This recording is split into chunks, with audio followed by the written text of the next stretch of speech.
무더운 여름 날씨와 함께 자외선 차단과 차량 온도 유지로 인한 연비 효율을 높이기 위해 차량에 틴팅을 하시는 분들이 늘어나고 있습니다. 태양열이 자동차 실내 온도를 급격하게 상승시키는 요인을 줄이기 위해 자동차 창유리 안쪽에 필름을 덧붙이는 틴팅을 하게 되는데요. 자외선과 적외선 투과를 조절하는 기능이 탑승자의 피부 노화와 차량 내장재를 보호하고 약간의 에어컨 사용 절제 효과는 연비 효율에 도움을 준다고 합니다. 하지만 너무 짙은 색상의 틴팅은 안전운전을 저해하는 직접적 요인이 되기 때문에 도로교통법 시행령 제28조에 저촉됩니다. 따라서 운전자 시야 확보와 직관되는 자동차 창유리 가시광선 투과율 기준, 즉 농도 기준은 전면 유리 투과율이 70% 이하거나 또는 아웃사이드 미러를 관측해야 하는 좌우측 창유리 가시광선 투과율이 40% 이하가 되면 안 됩니다.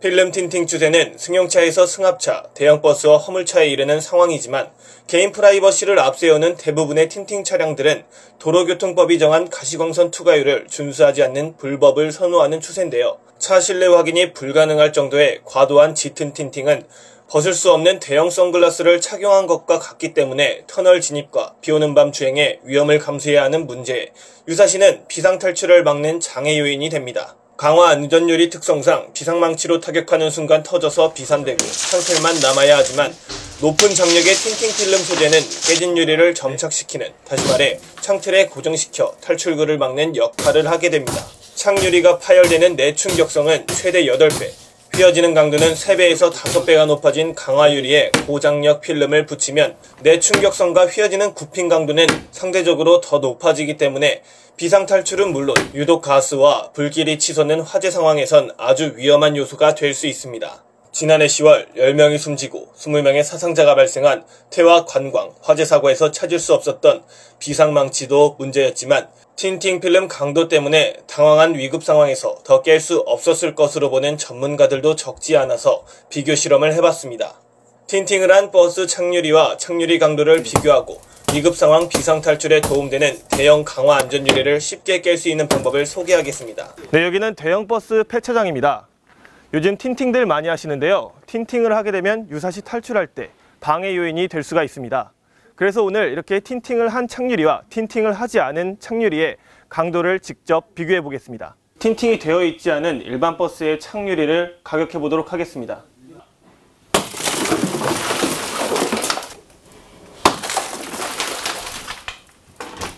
버스 내에 비치된 비상망치로 가격 시 큰 힘을 가하지 않아도 창유리가 깨지는 것을 확인할 수 있었습니다. 여닫이 창유리는 작지만 끝이 뾰족한 비상망치로 가격하는 순간 모서리가 날카롭지 않게 부서진 파편들을 비산시켜 탈출구가 확보됐습니다. 이번에는 창틀에 끼워져 있는 고정 창문을 파열시켜 보겠습니다. 네, 이번엔 고정 창문을 한번 깨보겠습니다.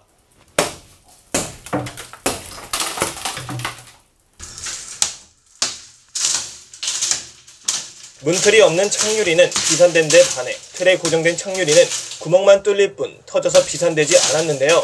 주변을 수차례 가격해서 가로막고 있는 유리 파편을 제거하는 데는 시간이 좀 걸렸습니다. 고정창도 한번 쳐보겠습니다.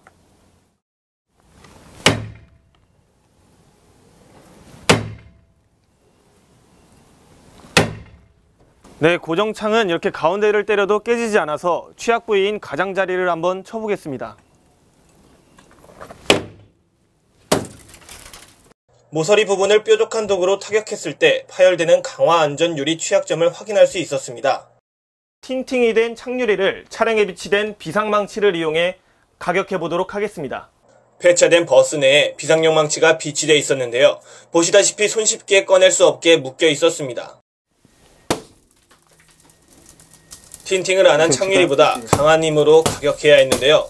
또한 창유리가 전체적으로 금이 가긴 했지만 가격을 한 부분에만 구멍이 생길 뿐 창유리는 깨지지 않았습니다. 네, 제가 이렇게 몇 차례 가격했지만 일반 창유리와는 달리 조그만 구멍만 이렇게 생길 뿐 차량을 탈출하기에는 계속 창문이 가로막고 있었습니다. 틴팅된 대형 창유리는 깨졌지만 파열이나 비산되지 않고 그대로 붙어 있었습니다. 접착된 필름이 깨진 강화 안전 유리 파열 특성을 억제하면서 탈출구를 막았고 수차례 주변을 가격한 후에야 주먹 하나 크기의 구멍이 뚫렸습니다. 네, 그럼 이제 이렇게 깨진 부분을 제가 한번 밀어보겠습니다.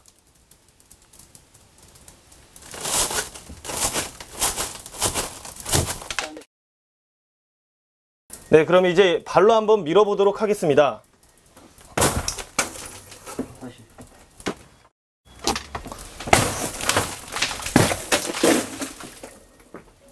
네, 이렇게 발로 가격을 하니까 창문이 떨어져 나갔는데요.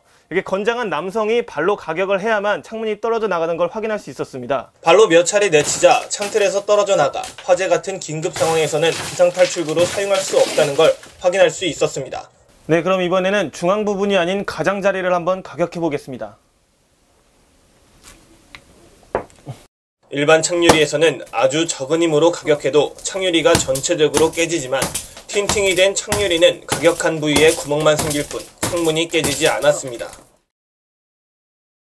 네, 이렇게 코너를 가격해도 창문 구석에 구멍만 생겼지 창문이 떨어져 나가진 않았습니다. 틴팅 창유리는 필름을 안 붙인 강화 안전 유리와 달리 치약 포인트인 보더리 부분을 가격해도 탈출구 확보가 불가능했는데요. 필름이 깨진 입자를 잡고 있기 때문입니다. 네, 이번에는 위급한 상황 시에 해머를 이용해 외부에서 틴팅된 창유리를 부수고 도움을 줄 수 있는지 실험해 보겠습니다.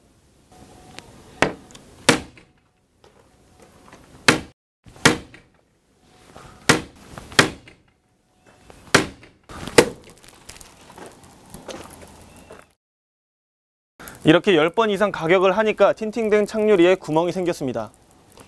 화재 등의 긴급 상황에서 주변 차들이 외부에서 창유리를 깨는 도구로 사용할 수 있는 묵직한 소화기로 가격해봤습니다.